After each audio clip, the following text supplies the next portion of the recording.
Scorpio, hey there cuties, Melissa here to do your timeless love reading. This is a love reading and we're going to be looking at the energy that you bring to the connection, the energy the person you have in mind brings, as well as a potential outcome and an overall energy. Ace of Wands. Getting some inspiration, some new inspiration, new passionate beginnings in your life. Things that you've been called to that you're feeling so fired up about.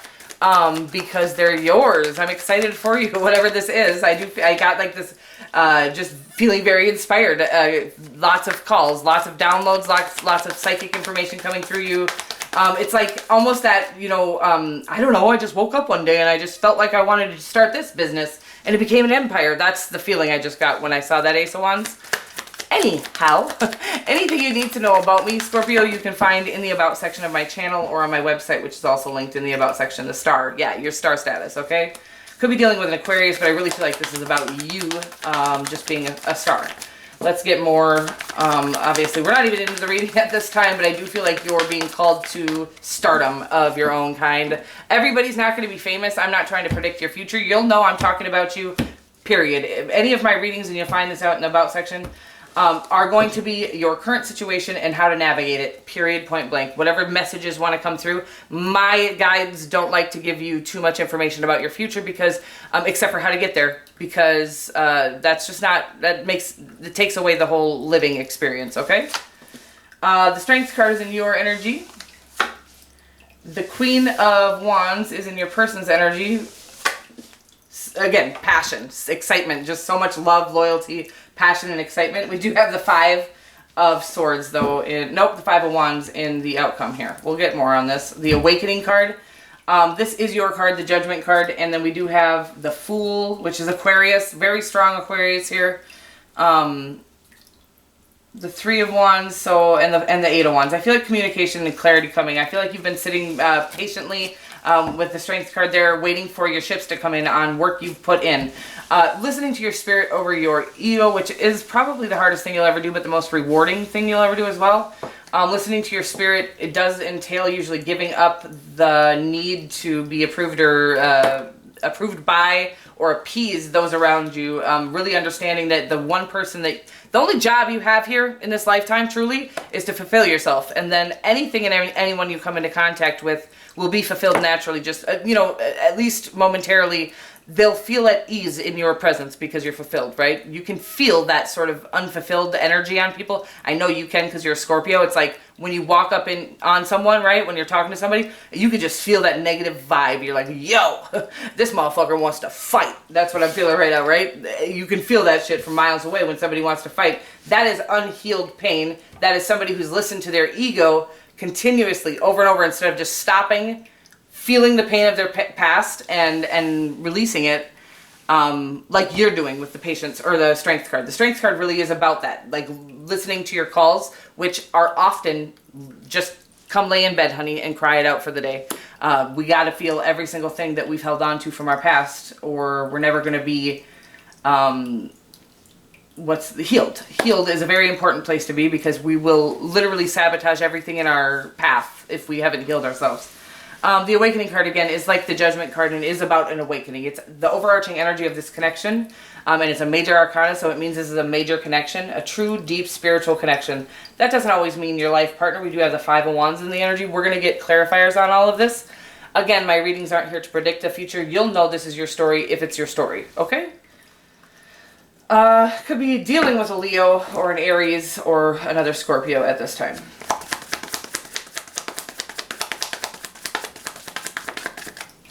This person is attractive. They're definitely attracting you and everyone else, okay?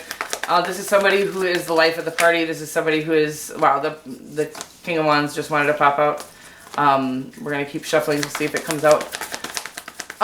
So the King and the Queen of Wands. Yeah, a really passionate and sexy attraction, or sexy couple, sexy connection.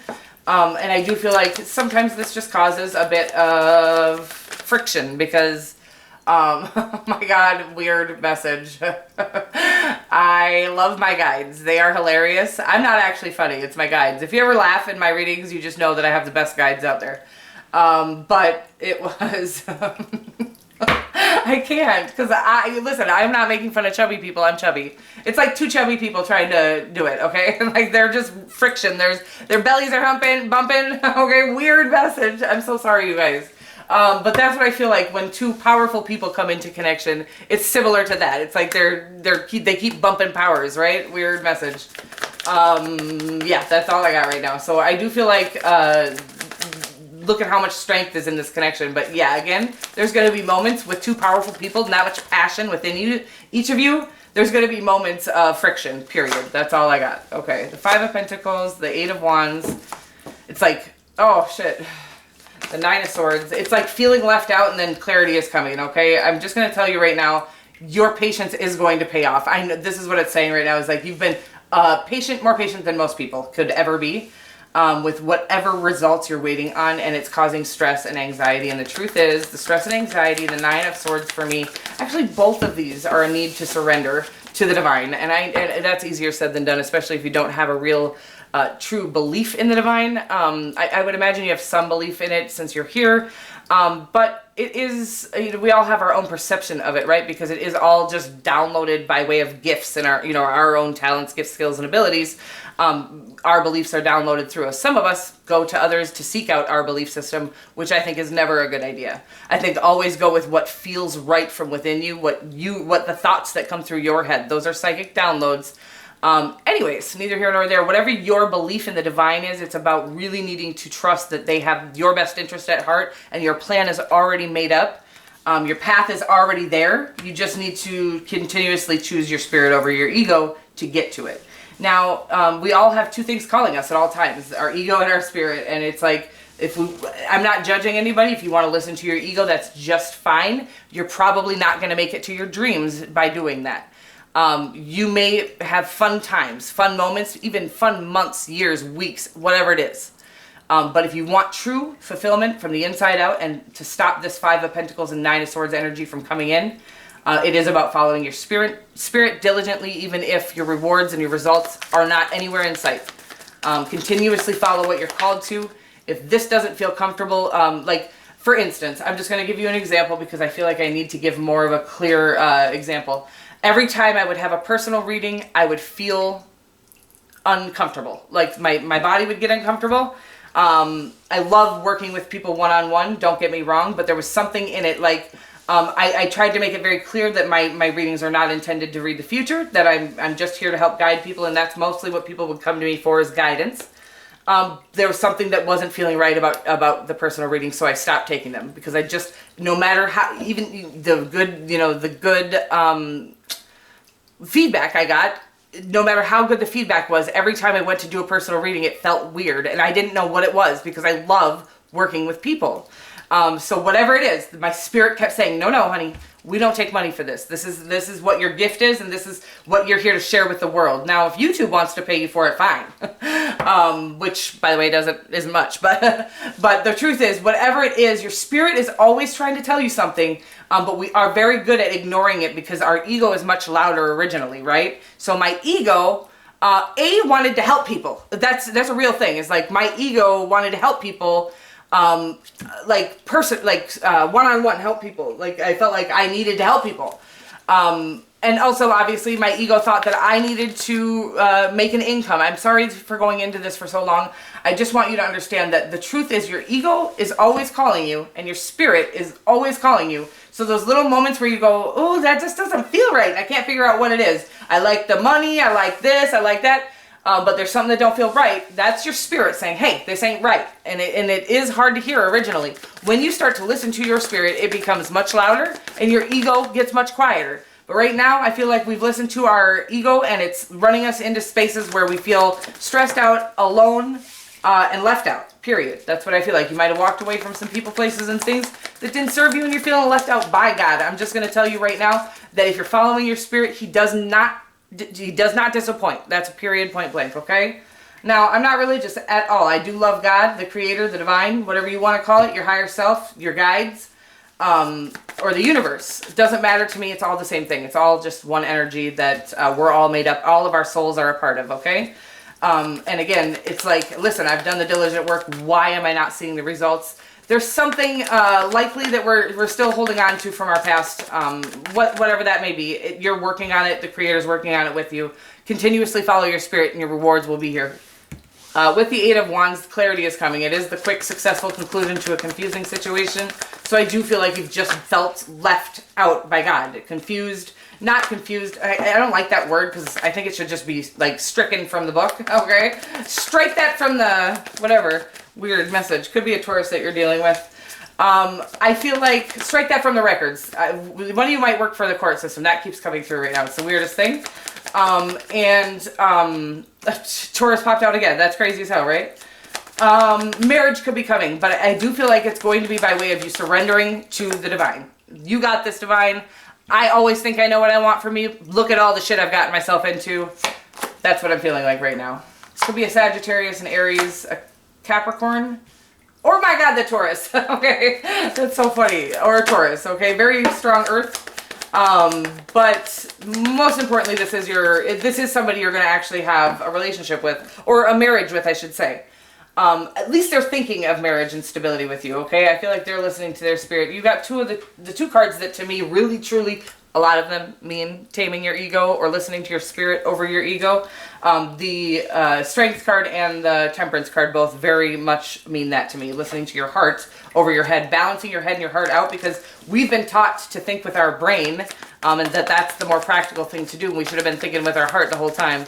Our heart doesn't get us into messy situations. Our fears do. Our fears or our mind. Anyways, the Queen of Wands, the Temperance card, Sagittarius. Did I say that? I don't think I did. And the Queen of Pentacles. You got two queens. It's such a two queens and two major arcanas. The person is going through huge shifting in their life, really listening to. They're extremely spiritually connected. Okay. And I do feel like they want something permanent with you, but I almost even feel like you might not know if you want that yet at this time. Let's get more. Let's get more on this energy, on the outcome here. Look at the Judgment card is your overarching energy and in your outcome. The Queen of Cups and the King. Oh, wow, this is just so much beauty. It's like you've got every single element, every single nook and cranny taken care of with this person. You guys have every base covered. I don't know what has you feeling stressed out or down right now or left out. But I do feel like that almost has nothing to do with this connection. I feel like it has to do in your life. You feel like you've done a lot of diligent work, self-care, self-love, working on yourself, and you're feeling like you haven't seen the results. When I feel that way, it's almost like I go to bed one night after feeling that way, and I wake up in the morning and look around and I realize the results have been here for weeks and I just wasn't noticing them yet. Okay, it's a weird message that's coming through, but what it's saying is like you might have results all around you and not even notice them yet. They might not be in financial reward, but they're in. Have you stressed about money in the last 2 weeks, or did you just stress about feeling like you don't ever want to stress about money again? So it's like maybe the rewards are already here and we're not paying attention to them is what I'm getting right now. It's a very interesting message. The Five of Wands, the Judgment card, the Queen of Cups, and the King of Swords. Could be dealing with a Cancer, Aquarius, again, very strong. And then you do have another Scorpio again. Taurus, Capricorn, Sagittarius. People love to hear these. Leo, and Aries. Lots of signs here, Scorpio. I'm not shocked by that. But what I am seeing is a lot of power, a lot of shifting, and a lot of awakening. You have the Awakening card. This could be somebody from your past, by the way. For some of you, this could be somebody that you're currently dealing with already. And this could be somebody brand new coming in for you. Again, I'm not here to predict your future. You'll know pretty much if this is for you, if this is resonating for you or not. Miracles are there for you. They're there for the taking. But they have to, again, they're there by way of choosing your way out of toxic situations and really having a faith in the divine. Again, I haven't had to work for a year. I am not rich. I do need help. You know what I mean? Like from assistance and whatnot. But the Creator has never let my children starve. And I think that's what the Creator's saying is like, listen, I've made it so intricately so that you don't have to do anything but whatever you're feeling called to, right? Whatever that is for you. Maybe you're doing tarot card readings. It's like we're so stressed out about sometimes how we're going to make it work for a lifetime instead of just living in the moment of, oh, but it's working right now. So let's not worry about if it's going to work in the future. God says, I always have that plan planned out for you too. But what he wants you to do is live in this now, in this moment, or really surrender it all to him. If, this is what I always say to myself, if he wants me to starve, I'll starve, okay? And now that doesn't sound fun and that sounds weird, but he's never gonna let me. That's the truth of the promise from the divine is I'll always have your back if you always do the things that I'm calling you to. So sometimes our dreams are huge and people think that's egotistical to think we can be a big star. That's actually your spirit talking. The ego is what would tell you you can't be a big star and would keep you stuck in a lack mindset with a bunch of people in a lack mindset. So interesting stuff. I do feel like you're being called to big things. I always feel this in the Scorpio reading. I always feel this in the readings because I think I have a bunch of people who are on YouTube already looking for that sort of fulfillment with it. What it needs to be done for is a fulfillment within yourself. If what you're doing on YouTube, if you're a YouTuber or whatever you're doing in your life is fulfilling you just by doing it, you've already won. Okay? Especially if you're not starving in the meantime. So it's just about like the results are already actually here and the big results are coming, but we're not supposed to be looking for those. We're supposed to be just realizing that, wow, we have the ability to live in this, to do what I love for a living and not starve. That's huge. That is a gift most people don't realize is available to them at all times. Joy. You delight in the love of life and bring the spirit of fun to all that you do. Right now, I feel like you're not feeling that joyful self, and I feel like that's what it's saying. It's like, that's who you are, though, is this joyful person who literally brings excitement, passion, joy to every single person that you come in contact with. But I feel right now you're sitting in a space where you feel stuck in your own, like again, I'm only talking about this from experience. Please understand, I never am talking down on anybody ever. I'm above no one, and I don't think anybody's above me. So let's clear that up. Nobody's above you, and you're not above anyone. But I feel like we're stuck in a spot where we're feeling like we're not seeing the results we want, but we're not, so we're not able to even notice the results that we've had. It's a tough place. That little tiny switch of a mindset is magic. It's everything. What you have coming, or what you have, what everybody has on the other side of choosing their spirit is complete fulfillment, total enjoyment, total success. I love you so much. I will see you guys next week.